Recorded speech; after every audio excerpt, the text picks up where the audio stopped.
So guys, I told you there's two types of videos I'm going to do this year. I'm going to do the podcast and I'm going to do tutorials. This is the first tutorial and it's how to beat clutch time, how to beat the CPU on Hall of Fame difficulty. And guys, I've been struggling with this. I was losing games on All-Star and then I figured it out. You don't need a playbook, you need to do a couple of things and you will run through these games winning by 10, 20 points every single game. Now the other thing that I do is a podcast, guys. Go check out the podcast this weekend gone. It was an awesome experience, really good conversation, really addictive viewing. And we've got another podcast coming up this weekend with another star-studded lineup. But you're here for clutch time tips, CPU tips, Hall of Fame tips, so let's jump into it. So as I said guys, this is really simple. It really comes down to just doing two things, maybe three. But the first thing is the lineup. So you can see here, we've got all Evo cards. And you guys will know this is a classic 2K offline trick that when you're playing TT offline in the past, if you run lower overall cards, you'll get matched up against lower overall cards. And if you run Evos, it recognizes that card as the base level, right? So that jar, for example, it's going to recognize him as an emerald and it's going to match him up with an emerald. Same with Jimmy, and the last three cards are all going to get matched up as sapphires. Now, personally, I'm going to keep hold of those last three cards for the whole year because I don't see any reason why I can't run this team every season moving forward and get this done. But really, Evos are the key. You don't need 5 Evos. This is a bit overkill, to be honest, but it just makes it easier. So use Evos. Keep your cards lower tiers and you'll match up with better opponents from the CPU. Now jumping into the settings guys, there's only a couple of things you need to do. So the first thing you need to do is you need to equip the Hawks Freelance. So this is a rewatch guys, I've already played this game. Equip Hawks Freelance. What that will do is it will give you a bit more spacing on the floor, but it's not necessary and I'll show you why when we jump into the game. But yeah, just select Freelance, go down to Hawks. In terms of defensive settings guys, turn the adaptive coaching engine off. This will make sure that your changes actually work.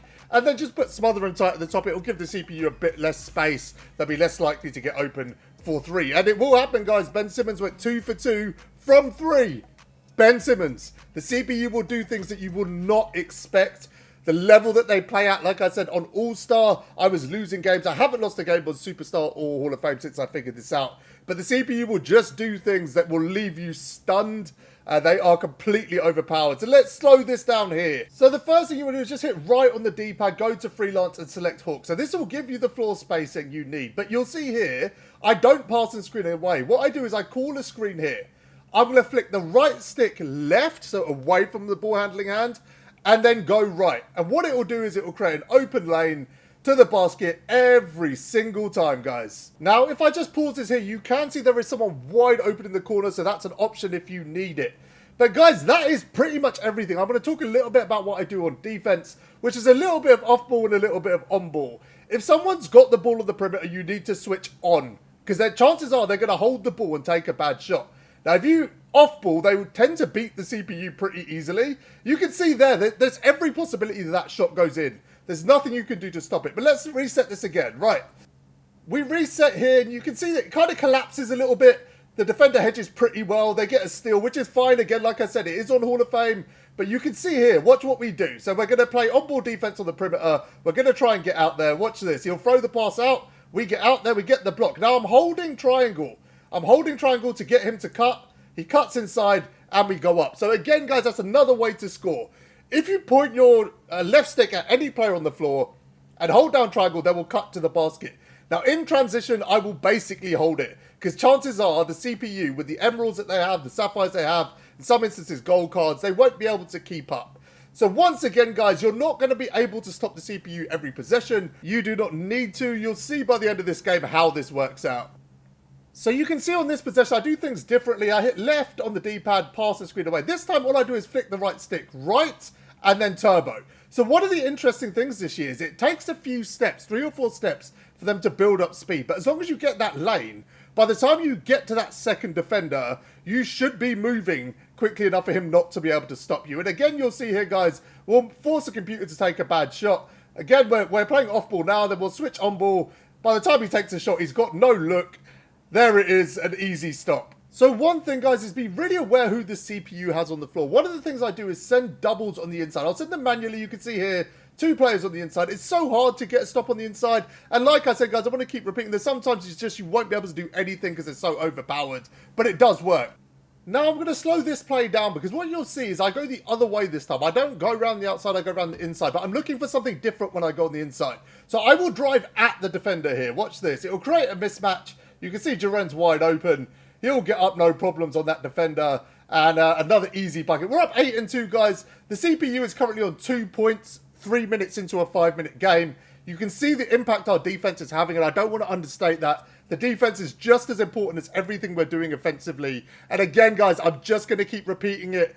Ben Simmons going 2 for 2 from 3 is not something that you could do anything about. It's still the right decision to leave him open and cover the inside if you've got someone on the perimeter who shouldn't be able to shoot. Now, once again, guys, I just want to show you the importance of on-ball defense. You can see we push up with our center here, but we get back quickly because we know exactly where he's going. We get up, you can see we switched on, and we get a stop. Now, on-ball defense is going to be your friend, guys. Do not rely on the CPU. They are brain dead, and they will get absolutely cooked by this Hall of Fame team on CPU. And here you see another outcome, guys, of that drive. They give up free throws. Obviously, you need to know your free throw of your primary ball handler because you're going to get a lot of them. If you don't score, there's a very, very good chance that they will give up free throws trying to get that stop. So know the free throws, and it is another outcome. You can see the score, guys. It's already 10-2. We're getting closer and closer to a double-digit lead. This is how it goes. This is how it will go in every game that you play. They have been contained to just 2 points. And there you see again, back on the on-ball. We make sure we can test that ourselves because we know the CPU won't do it. Set ourselves up again. Let's see if we get a bucket this time. I can't remember. I'm assuming we do. Oh, I kind of messed that up, but the cut is there. You see we went inside. I sent the triangle cut, and we get the buckets again. It's just so easy, guys. The same repetition again and again. Either drive outside and drive to the hoop, or drive inside, send the cut, and just hit that pick and roll again and again. The CPU won't be able to stop it. You can see here, on-ball defense again. We get the rebound. So we are now less than a minute left in the game. And as you can see, guys, they have been contained to 2 points on Hall of Fame. So it's the defense. We're going to send this again. Got a little bit lucky that time, but we go up. You can see this is not difficult at all, guys. This is a real breeze. It doesn't involve any plays. It doesn't involve pressing a ton of buttons. You're just calling that screen and doing what you need to do. Again, we get out manually to contest that. Play the right kind of defense the whole time. Just make sure you're on ball, not relying on the CPU. But yeah, that's it. The later it gets, by the way, guys, in the game, the harder it will be. So Jar does get through, but you can see his stamina now is really, really low, which is going to make driving later. But by the time you get to that point where his stamina is low, you can see we've got a 14-point lead against the CPU on Hall of Fame. They go up. Again, that was a great contest. We contested that ourselves. There's nothing we can do about that. There is nothing you can do about that. If the CPU decides we're going to get a bucket, they're going to get a bucket. You just play the best defense you can, and a lot of the time it'll work. We drive inside again. And again, guys, as I said before, the CPU, if they don't get the stop, will likely foul you. As long as you keep hitting those free throws. I do think I missed one. Do I miss one of these? No, I don't. 4 for 4 on free throws. I might be comp. Anyway, guys, you can see it's the same stuff again and again. Get those settings right. Like I said, the settings will help you space the floor a little bit. Make sure that on-ball defense is played. Like, do not rely on the CPU. It's one of the worst things you can do. It will make you struggle. Be confident in yourself. The CPU is really patient. Remember, they're underpowered cards, and they play very, very patiently. So they will wait late in the shot clock to take a shot. And if you're there when they're ready to take that shot, it's a very good chance they're not going to make it. And then on the offense, guys, it is just those two things again and again. That drive on the outside, like I said, if the ball's in your left hand, flick the right stick right and then drive left. It will create a momentum swing. The defense will get off balance. I've won some of these games. I won one of these games 24-2.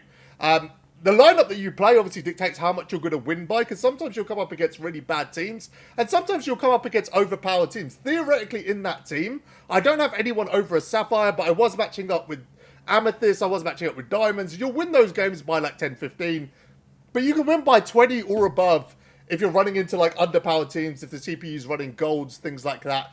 But that's everything you need to do. The other thing offensively, guys, is obviously on that drive inside. Make sure you're using that triangle button to send cuts. It will confuse the CPU. They will struggle to stop it.